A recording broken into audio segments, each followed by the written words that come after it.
Hey guys, what's going on? Just trying to get this situated here. That's good enough. Anyways, I hope you guys are doing well. I apologize I did not make a video last week. I've been busy. I'm trying to find... I was going to do a Q&A with you guys today, and I'm trying to find my pictures of them. Here we are. We're going to do some questions. I'm going to answer some questions for you guys, do our next Q&A session, and we're going to go from there. So, yeah, let's go ahead and get started. The first question is...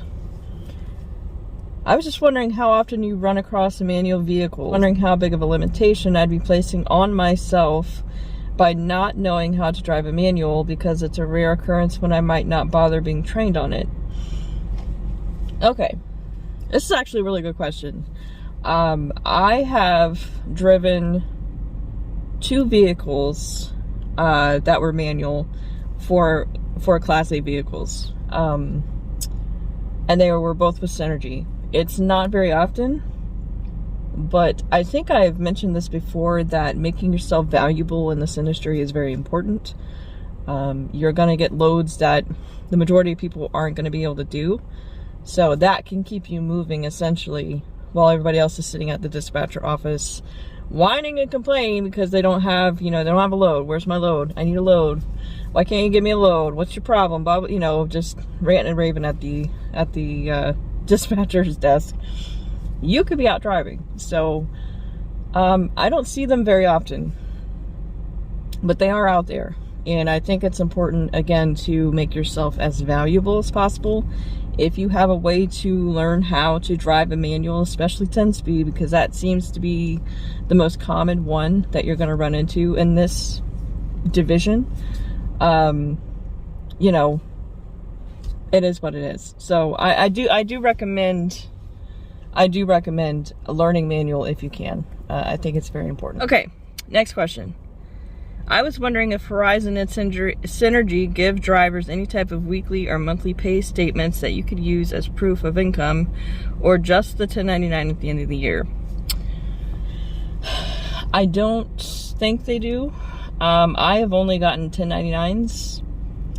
You might be able to ask if they can give you a weekly or monthly statement.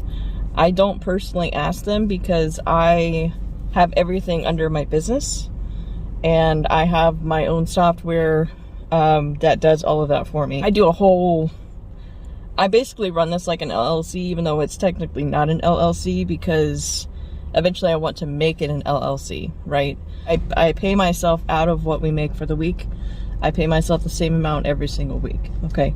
So every Friday, I take a certain amount and I put it into my personal checking account for me to use, to pay bills and all that kind of stuff. So that's how I do it. I don't know if they do. I don't know if any companies do. I would call and ask them, honestly, because I don't know, because I don't use it. I'm not going to use it because I do my own thing. So that's kind of what, I know that doesn't really help, but that's the answer I got for you. Okay, next question. Okay, so this Lance had like a ton of questions for me a couple months ago, so I'm going to kind of go off of his for a little bit here. Okay, next question is, do you have any recommendations on a mobile printer I should purchase? So I don't know if some of you know or not. If you decide to go with Horizon wants you to have a mobile printer. Horizon has a really good backhaul load board, okay? So if that's your thing, if you just want to go up to Indiana and just drive without having to go back to Indiana, Horizon is going to be the place you want to go, okay? With that being said, they want you to have a printer with you, whether you have a tow car or not. For your logs. Sometimes you might get kind of a crappy DOT officer that wants you to print out your logs, okay?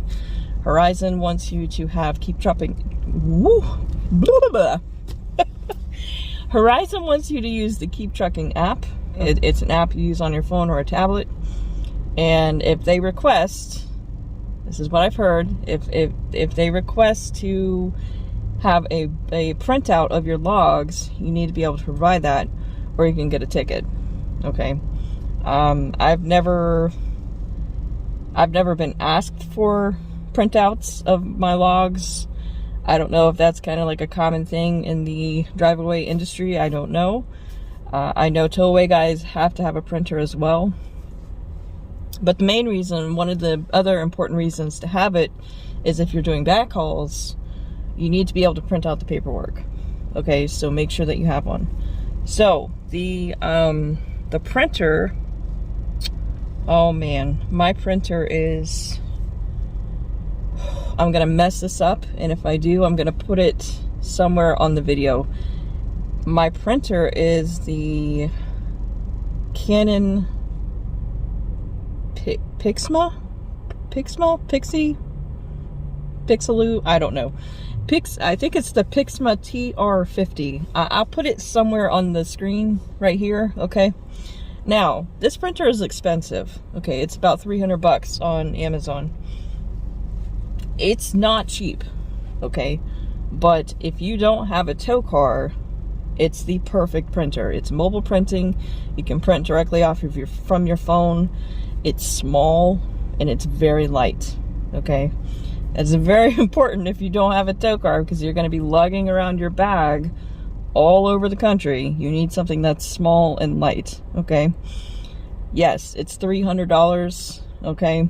I think there's like an older version of it that's a little bit bigger, that's less, but it's not, I've heard it's really hard to connect to at times.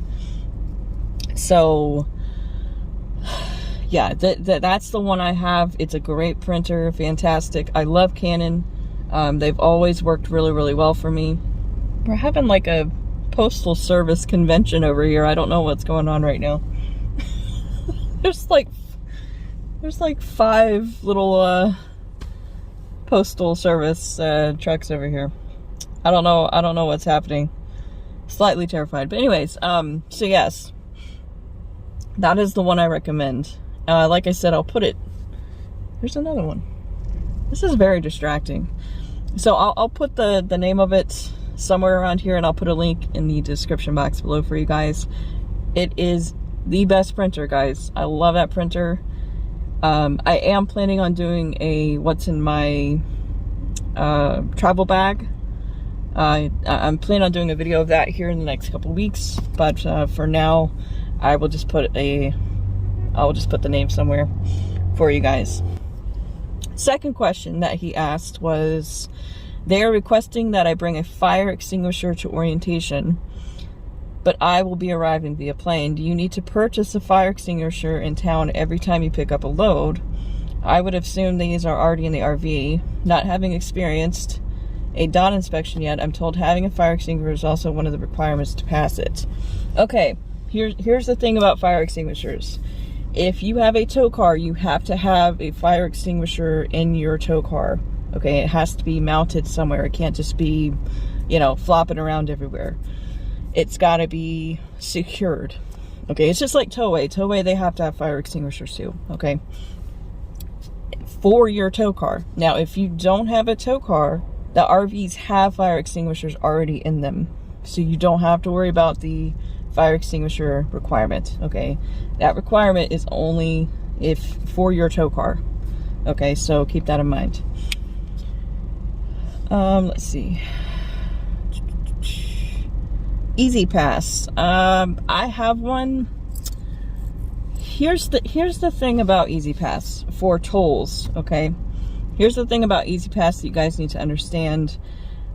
Sometimes it works it's very quick, okay? They scan it, you see the tolls within a few hours on your transponder under your account, okay? So when you log in, let's say I'm going through Pennsylvania. I go through Pennsylvania early morning. That afternoon sometimes I see it when I look under my account in the app. It's already there, it's already posted, okay? I have heard horror stories of guys waiting days, weeks, even months before they post your tolls. Okay, and here's the thing about it is,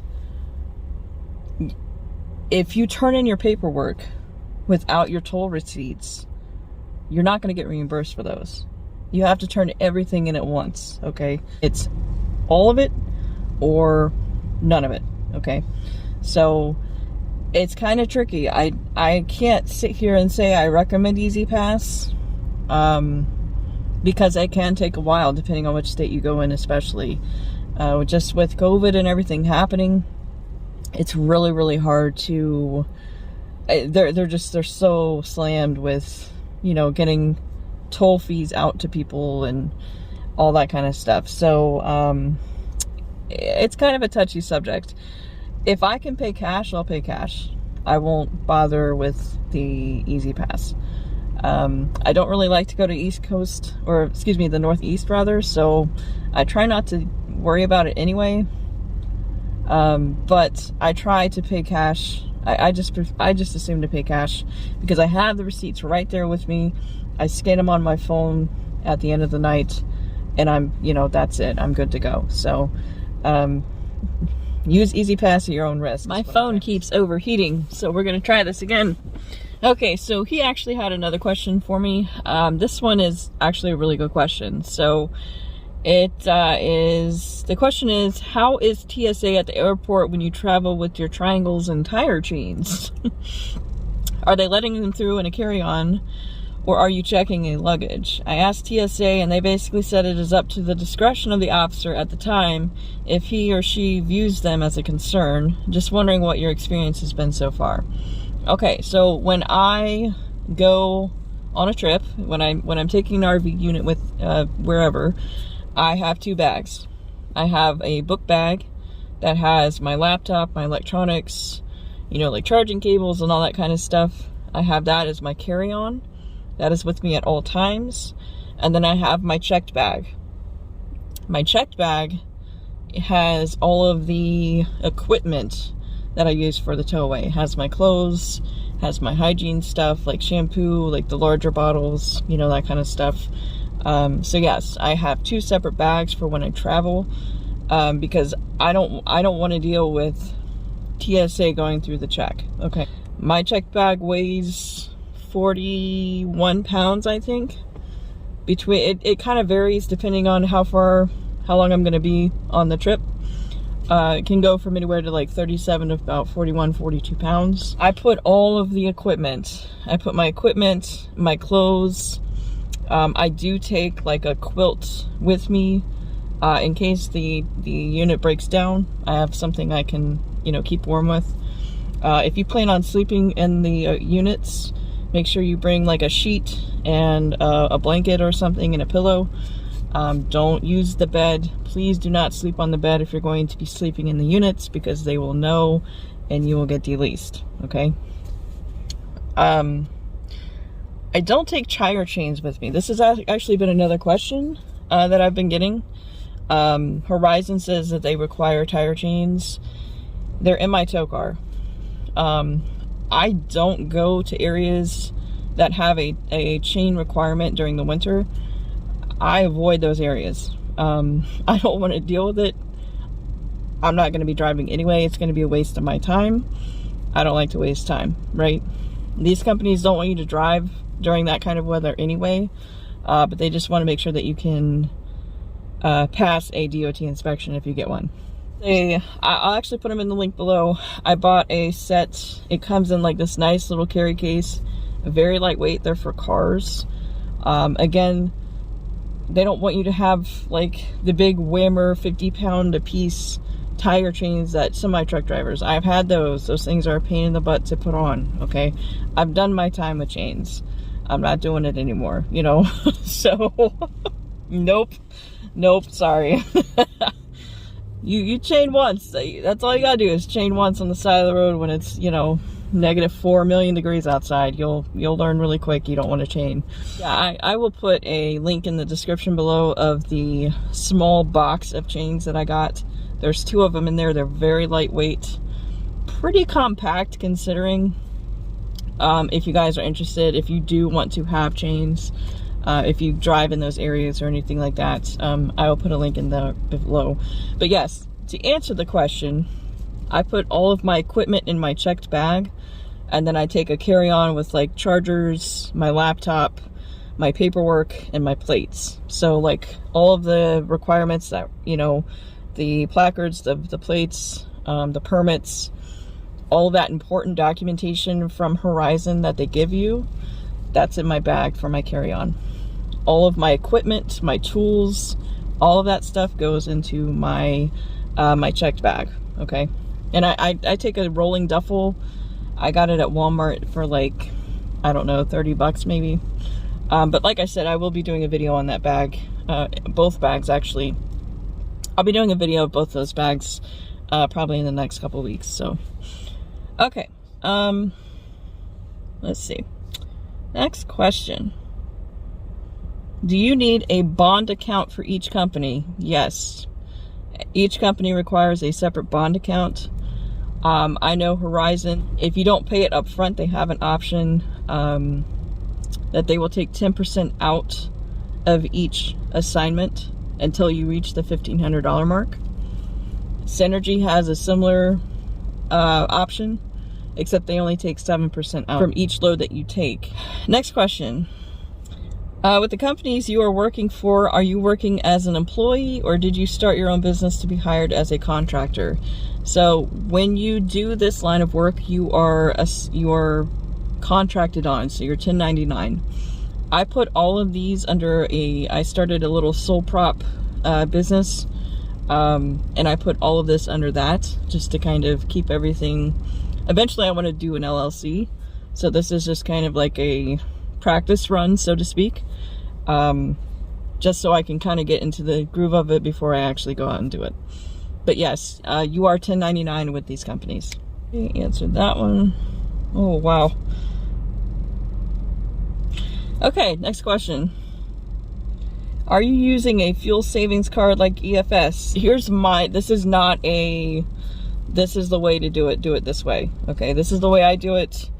To me, it makes the most sense, but everybody is different, so do it however you want. Okay, I'm not your boss, right? So Horizon gives you EFS, an EFS card, which is your fuel card, and that's how they pay you, I should say. Okay, so it's like a little debit card.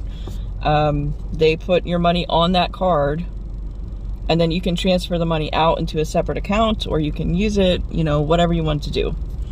Synergy uses com data. It's the same concept. Again, you can either use it or you can transfer it all out, you know, whatever you want to do, okay? The way I do it is I use these cards as my fuel cards because you get discounts when you use them with these companies. The thing that you need to be aware of, especially with com data, is they will ding you for charge fees like nobody's business. Okay, every time you swipe that card, they're gonna take a small fee out. Okay, so what I like to do, I always make sure I have money in my business account, my own personal business checking account. I will use the ComData and EFS for fuel, okay? And then once I'm done with that assignment, I will take all that's left over and put it into my business account, okay?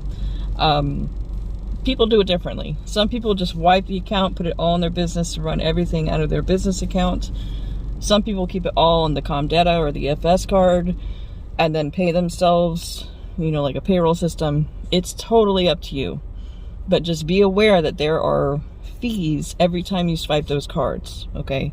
So just keep that in mind before you decide which way you're gonna go. This video is gonna be like half an hour long already, so I'm going to stop right there. I don't want to run through all these questions. I want to make a few, you know, a few more videos on this series. But this video is already going to be like half an hour long, so I'm going to cut it here. But guys, thank you so much for all the questions that you guys have asked me. I really appreciate it. I hope you guys are doing well. Hope you're all staying safe and healthy. And yeah, I'm just hanging out. It is a gorgeous day today. It's like in the 60s. Where did this come from? Last week it was like in the teens. It's ridiculous. But yeah, so guys, thank you so much for joining me today. Like I said, I'm sorry I did not make a video last week. I have been off the charts busy, which is a good thing. I'm very excited about. So just hanging out here, going to be starting off on my next trip here in the next couple days. And I'm making 2 videos a week. One being the informative stuff like this, and then the other one just being kind of vloggy, I guess. Is that a word? I don't even know if that's a word. But you know, just kind of more casual, you know, just kind of goofing off. I'm going to be working on a huge project for this channel, about start to finish, okay? From getting the paperwork, from picking out a load to getting the paperwork to, you know, getting to the unit, inspecting the unit, you know, calling it in, talking to the place, you know, about delivery, driving, how much, you know, just a huge detailed, it's probably going to be like an hour-and-a-half long video, probably, because I want to make sure I can make it as detailed as possible for you guys, especially the getting back home part.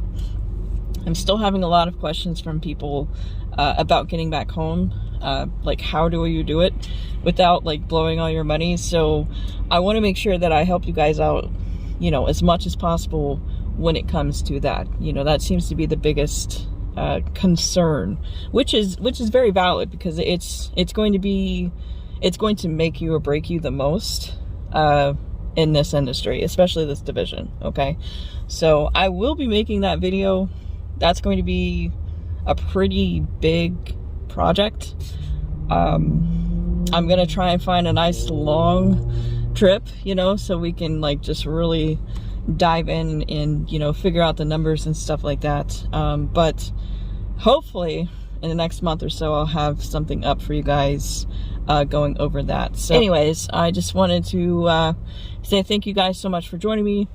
We're almost at 300 subscribers, which is just like blowing my mind. I don't even get it. Like, I was not expecting 5 people to watch these videos, and you know, we've been like steadily, you know, climbing the scale, climbing the mountain, so to speak. So I do appreciate you guys watching and liking and subscribing and leaving comments and questions and feedback, and you know, you guys are awesome. I really do appreciate it.